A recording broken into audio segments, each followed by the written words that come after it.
Hello friends, मेरा नाम शंकर पोलजी है और मैं गोवा के दाबोलिम एयरपोर्ट से बोल रहा हूँ। आज हमारे गोवा के रास्तों की खड्डेमय परिस्थिति है और जहाँ देखो वहाँ आपको खड्डे मिलेंगे। हमारी PWD डिपार्टमेंट जो गोवा की है वो क्या कर रही है हमें मालूम नहीं है। हम लोगों ने आज, मैं एक एक्टिविस्ट हूँ और एक्टिविस्ट के नाते मेरा फ़र्ज़ बनता है कि ये सब जो इश्यूज़ है वो सरकार के सामने मैं लाऊं, लोगों के सामने मैं लाऊं ताकि ये इश्यूज़ सॉल्व हो सके।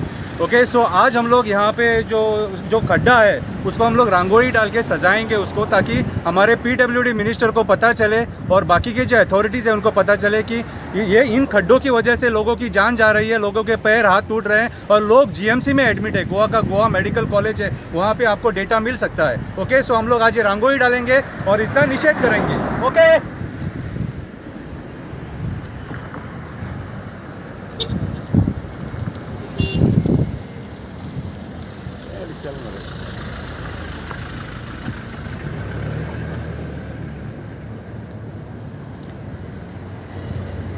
और एक बात बताना चाहता हूँ, this is the quality of our Goan roads. This is the quality of our Goan roads. आप देख सकते हैं ये हमारी गोवन रोड्स की क्वालिटी है।